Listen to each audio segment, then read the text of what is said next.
Police station Khandala हद्दीमधून मोठ्या प्रमाणात अनधिकृत प्रतिबंधित पदार्थ जन्य सुगंधी गुटखा वाहनाने नेत असल्याची माहिती मिळाल्याने पोलीस स्टेशन खंडाळा येथे नव्याने रुजू झालेले ठाणेदार सहाय्यक पोलीस निरीक्षक देवीदास आत्माराम पाटील यांनी पोलीस स्टेशन हद्दीतील अवैध धंद्यांवर आळा बसवण्यासाठी आदेशित करण्यात आले होते।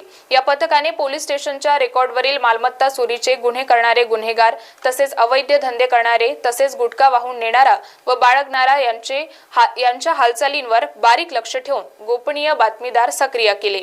सदर पथकांनी गोपनीय माहितीच्या आधारे शॉर्ट बोलेरोमध्ये अनधिकृत प्रतिबंधित पदार्थ सुगंधी गुटखा वाहतूक करीत असताना हिवळणी फाटा येथे सापळा रचून एकूण 10,85,250 रुपयांचा मुद्देमाल जप्त केला। तसेच सदर वाहनाने माल वाहून नेणारा चालक अमजद खान अजम खान यास ताब्यात घेऊन अटक कारवाई करण्यात आली आहे। एक पांढऱ्या रंगाची बोलेरो वाहन